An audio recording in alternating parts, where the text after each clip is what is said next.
So we're back to it. Because I wanted the earphone for my own recording. Let us come to God in prayer. Good and gracious God, we give thanks for this day. It is a day of wonder. It is a day of blessing. It is a day of celebration and rejoicing. We ask that you take the hot coals off of your altar and touch these lips of clay, so that the words of my mouth and the meditations of all of our hearts, O God, can be acceptable in your sight. O God, are the one who seeks us, the one who finds us, and the one who rejoices and celebrates. Amen. Last week, I quoted from Steve Martin from the movie The Jerk to announce that the new phone books are here. Well, indeed, the new phone books are here. Our new church directories are back there in the narthex. But at the risk of using the same funny twice, because when you use the same joke twice, it kind of falls flat after that. Anyway, this morning's gospel won't let me go.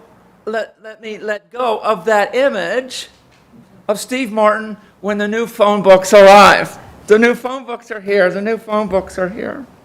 Steve Martin is all excited because this time his name is in the phone book. His name, along with everybody else's. His name is in the phone book. The very symbol of the very core of our core identity, our name. It is who we are. Without our name, who are we? Are we somebody? Are we anybody? Our name points to the very essence of our very being. Who it is we are. It's as if the phone book is the book of life and you are in it. Steve Martin figures he's a worthwhile somebody because finally his name is in the phone book. There he is. And if somebody wants to find him, they can look in the phone book and call him up, and there he is. He is somebody with a name. And if the phone book seems a little too antiquated, although most of us look like we can relate, think about if you Googled yourself. Type in your name, and there you are. Your name pops up, and your image is there. A picture, your lovely picture of who you are. Maybe your not so lovely picture of who you are. Somebody put it there forever. It's because maybe there's even a Wikipedia article on you. Who knew? You have a digital footprint and you are on the World Wide Web. You are somebody. For sure you are somebody, but who is that somebody that you are? Reading this morning's text about a lost sheep and a found coin, I was also moved, because things kind of come back from way out of left field and come right here to my brain. I am reminded of Jim Croce's song, I've Got a Name, which is the centering thought for this morning. I've got a name. I was reminded of Jim Croce's Singing Bird and the Croaking Toad. They have a name. You remember the song, like a pine tree's lining the winding wind, like pine trees lining the winding road. I've got a name. I've got a name. Like the singing bird and the croaking toad. I've got a name. I've got a name. And I carry it like I did, like my daddy did. But I'm living the dream that he kept hid, moving me down the highway, rolling me down the highway, moving ahead so life won't pass me by. That song. There's a reason the sheep got lost. There's a reason the lost sheep and the lost coin follow on the heels of Jesus insisting that there are demands and expectations of discipleship. One of those demands, he said, was to hate your family of origin.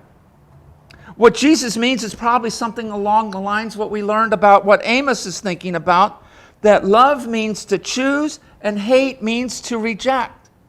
And like Amos, Jesus is asking us to reject the systems that no longer work. Jesus is calling for actions, not just an attitude. But not only is Jesus expecting us to quit systems that don't work, that we inherited, Now Jesus is taking us a little bit farther down the road, along the pine trees that are lining the road, right? Jim Croce, Singing the Bird, knows who it is. It's a bird, and he's singing, and he has a name. The bird's job is to sing the sun to come up in the morning and usher in a brand new day. The singing bird will smile at a smiling God because the bird knows that what it does because it can do nothing other than be its authentic self because the bird knows who it is. Both the bird and God delight.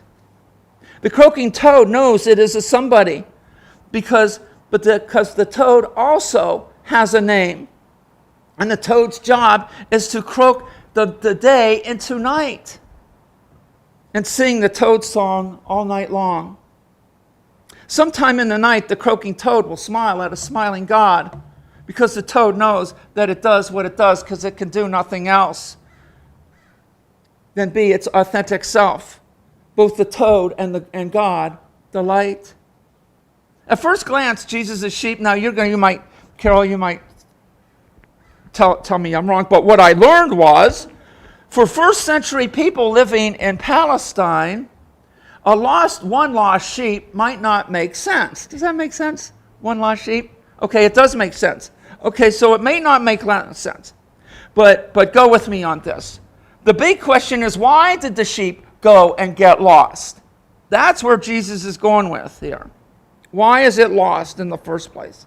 After all, as everyone knows in first century Palestine, or maybe not, the safest place for a sheep to be is within the safety of its own sheep, of its own flock, of its own family. That's the safest place. And everyone knows that a sheep just doesn't wander off somewhere and get lost. There needs to be something that we might frighten the sheep. A burst of thunder, a clap of lightning, right? Or clap of thunder and a burst of lightning. Perhaps another natural disaster. The earth might quake. Or a wolf or a coyote scare, which doesn't seem to be in Jesus' scenario at all. Maybe Jesus doesn't know this. Maybe he does know this. But now Jesus has our attention either way. Whether we know why the sheep got lost or doesn't get lost. We have a lost sheep. And the safest way for a sheep to be is with the flock, with the family of his sheep. But Jesus just told us there comes a time when we need to leave Father Ram and Mother Ewe. We need to go and find our own voice now and then. We need to find out what our song is. And we need to sing our own song with our own voice. That God-given voice that God gave each one of us. Not someone else's song, our own song with our own voice. After all, the singing bird and the croaking toad both have their own song to sing. The bird can't croak and the toad can't sing. The singing bird and the croaking toad each have their own song to sing with a voice that is authentically their own. The sheep in Jesus' story needs to find that same personal authenticity that enables the bird to sing and the toad to croak. Usually, my experience has been that when we have heard sermons in the past about the sheep goes missing, it's because it went and got itself lost. It got lost because it strayed from the flock. Prodigal son kind of stuff. And typically we hear we hear that lost equals sexual sins or drugs and alcohol and gambling. That lost equals constantly buying things online and maybe hoarding. Perhaps it's abandoning the church and the faith, joining a rock and roll band, or joining a gang. Or maybe worse yet, someone told you were lost, that you were no good. Somebody told you that, and you believed them. All not good stuff, except maybe the rock and roll part.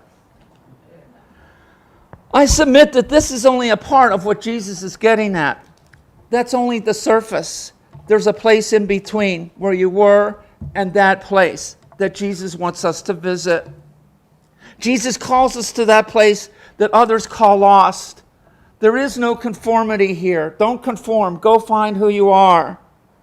Jesus calls us to that place where it hurts, where the pain is, where the agony is, that place where we try to cover up and say, yeah, I'm fine.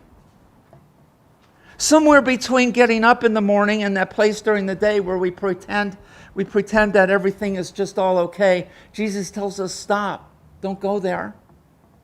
No more pretense. No more pretend.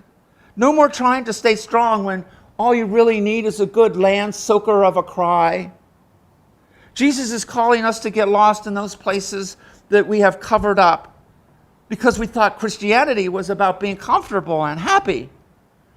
We don't want God to think anything different of us. After all, God might not like us after that.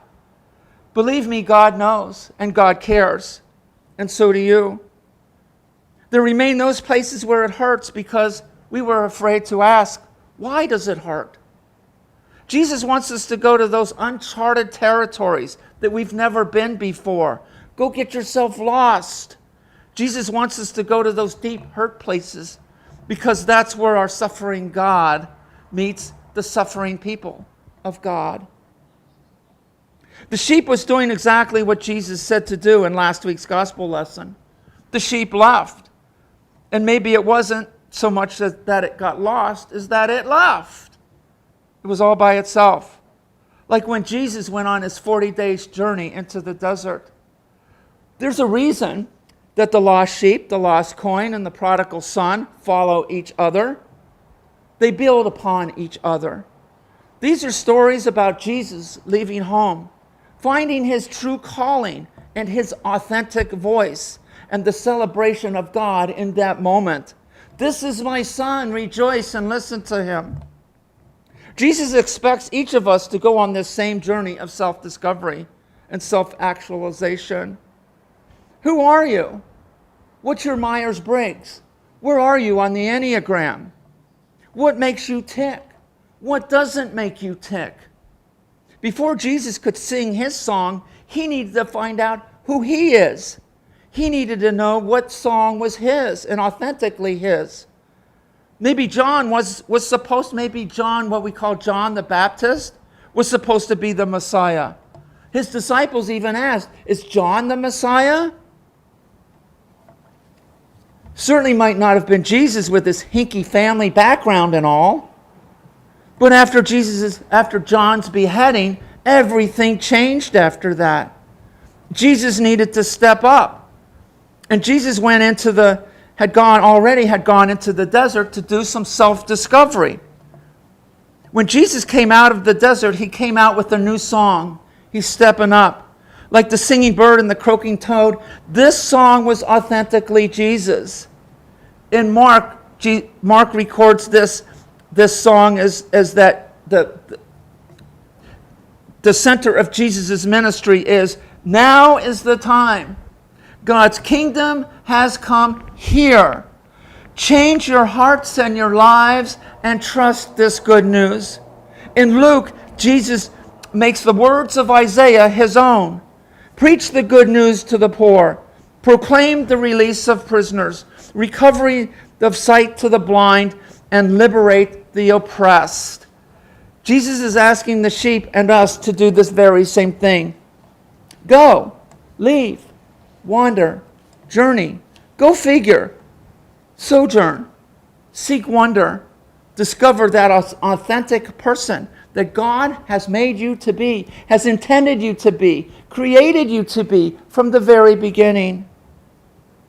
You can't change your hearts and minds unless you leave. Go, get lost, like Jesus did, like Jesus expects us to do, to find out who we really are, to find out our authenticity, to discover our own dreams, to discover our own visions, to discover our own voice, to discover our own song. When that discovery happens, God is in that moment, rejoicing, celebrating. That moment is like when a woman with 10 coins can only account for 9. Maybe it was a math error in her own accounting. Perhaps it was a credit card fraud, and she checks on her